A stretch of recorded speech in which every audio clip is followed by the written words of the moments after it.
लेकिन अब यहाँ इतना बड़ा केस होने वाला ये हम लोगों को नहीं पता था। देश में आज सफाया हो रहा है केवल गुंडों का। कोई ऐसे गुंडों को जड़ से ही समाप्त करने में भलाई है, जेल में डालने से कोई भलाई नहीं। इस वक्त हम लोग झांसी के बड़ा गांव थाना क्षेत्र में हैं। ये वही एरिया है जहां पर यहां से 7-8 किलोमीटर की दूरी पर अतीक अहमद के बेटे असद का इनकाउंटर हुआ था। हम इस वक्त यहाँ हमारे साथ कई सारे यहीं लोकल लोग मौजूद हैं, यहीं के रहने वाले हैं। उनसे इस विषय में कुछ पूछेंगे कि क्या कुछ ऐसा मूवमेंट पुलिस का उनको पहले से लग रहा था कि उनके आसपास इतनी बड़ी घटना कुछ घटने वाली है। तो आपका नाम? निकेश कुमार गुप्ता। निकेश जी, इतना बड़ा इनकाउंटर हुआ यहाँ, माफिया अतीक के बेटे को इतने दिनों से पुलिस ढूंढ रही थी उमेश पाल हत्याकांड मामले में। तो कुछ ऐसा यहाँ पे मूवमेंट पुलिस का दिखा हो, कुछ ऐसी हिंट कि अरे ऐसा कुछ बड़ा होने वाला हो, कोई गश्त वश्त कुछ भी नहीं, ऐसा? ऐसा तो नहीं था, लेकिन हाँ कल पुलिस वाले तो यहाँ घूम रहे थे। लेकिन क्यों घूम रहे थे हम लोग गौर नहीं देते हैं। गाड़ियाँ तो ये किस वक्त की बात है, मतलब किस वक्त? सुबह 10:30-11 बजे घूम रहे थे। कितने होंगे पुलिस वाले? तो 2 गाड़ियाँ यहाँ घूमती रहती हैं, वही घूम रही थी। अच्छा, 100 और दरोगा जी की गाड़ी। लेकिन अब यहाँ इतना बड़ा केस होने वाला ये हम लोगों को नहीं पता था। अच्छा, इस केस के बारे में आप क्या कहेंगे? क्योंकि विपक्षी दलों के बहुत सारे आरोप लग रहे हैं कि निकाय चुनाव हैं, इसी वजह से ऐसे समय में असद का इनकाउंटर किया गया। इस पर आप क्या कहेंगे? देखो, जैसी करनी वैसी भरनी, जैसा आप करेंगे वैसा भरेंगे। देश में आज सफाया हो रहा है केवल गुंडों का, इसलिए वो भड़बड़ा रहे हैं, क्योंकि गुंडे जो हैं सब उन्हीं के हैं। असद के एनकाउंटर पे आप क्या कहेंगे? जो ना हुआ है सही हुआ है। इसमें पॉलिटिकल के लेके तो कोई मतलब हो नहीं सकता है। उसने जो किया है उसकी सजा उसे मिली है।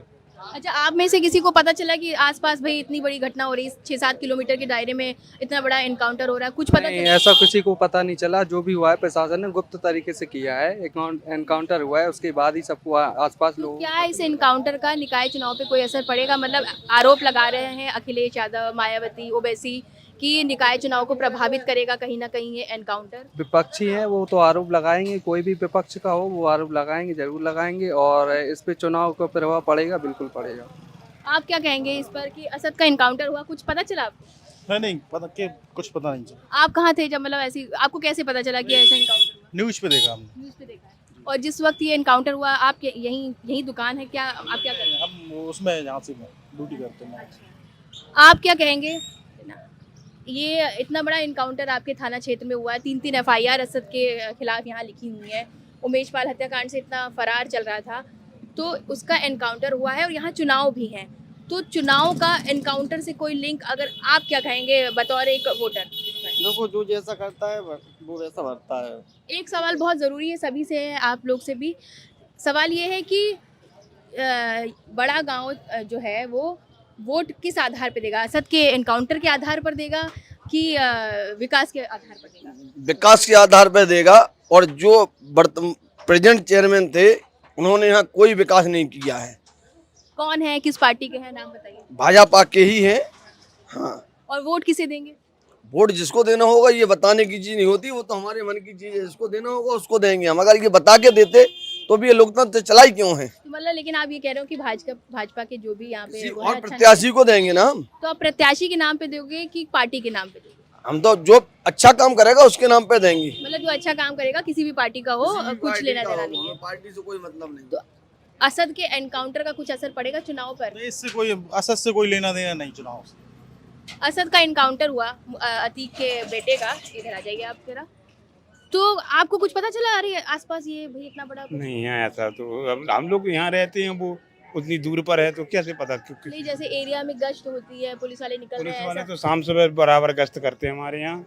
बड़ा गांव थाने की पुलिस बराबर गश्त करती है। हमारे बड़ा गांव क्षेत्र में जितनी शांति है बहुत है, वो कहीं नहीं है। कहीं नहीं। हम लोग इतने सौभाग्यशाली हैं कि इस धरती पे हम लोग हैं कि जहाँ इतनी शांति है, सब लोग मिलजुल के क्योंकि रहते ऐसे हैं। आरोप लग रहे हैं कि अब असद जैसे एक विशेष वर्ग का था, तो मौजूदा जो सरकार है वो नहीं, हमारे बांटने यहाँ की जो राजनीति- विशेष वर्ग के लोग हैं, मुस्लिम लोग हैं, वो भी हम लोगों के साथ हैं। और होता क्या है मैडम कि कोई भी चीज हो, अगर हो रही है तो आदमी विपक्ष तो उसके लिए कोई भी अच्छा करे चाहे बुरा, उसके लिए खड़ा है वो तो असद का एनकाउंटर सही था गलत? एक आम पब्लिक की नजर में आप क्या करें? उसने जैसे काम किए वो सही- बिल्कुल सही सही है। था। सही था। बिल्कुल सही था, 100 में 100% सही था।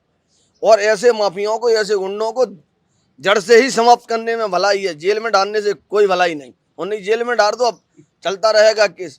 खाना सरकार का खाएंगे, सरकार खर्च सरकार का कराएंगे और जनता को परेशान करेंगे। टैक्स हम लोग भरेंगे, उसका क्या फायदा है ऐसे टैक्स भरने का? भाई टैक्स व्यापारी भरता है और मजा ये लोग मारते हैं जो गुंडे हैं। इनको तो चुन चुन के गोली मार देना चाहिए। और हमें अपनी पुलिस पर इतना गर्व है कि जो हमारी बड़ा गांव पुलिस है, हमें इस पर गर्व है कि इन्होंने इनकाउंटर किया, बहुत अच्छा किया। जो भी इस इनकाउंटर में पुलिस वाले थे, मैं उनको बहुत बहुत धन्यवाद करता हूँ। तो कई लोगों से हमारी यहाँ बातचीत हुई है। असद के एनकाउंटर की सुगबुगाहट यहाँ पूरे एरिया में किसी को नहीं थी कि इस 6-7 किलोमीटर के दायरे में एक इतना बड़ा एनकाउंटर होने वाला है। उमेश पाल हत्याकांड का आरोपी इतने वक्त से फरार चल रहा था। लेकिन हाँ, एक चीज़ ज़रूर यहाँ से निकल के आई, जो विपक्ष आरोप लगा रहा है कि इसका एनकाउंटर जो है वो नगर निगम चुनाव को देखते हुए किया गया है। तो यहाँ की पब्लिक का सीधे कहना है कि इसका चुनाव से कुछ लेना देना नहीं है, वो विकास के नाम पर वोट करेंगे। असद का एनकाउंटर का इस चुनाव से कोई लेना देना नहीं है यहाँ की पब्लिक के अकॉर्डिंग।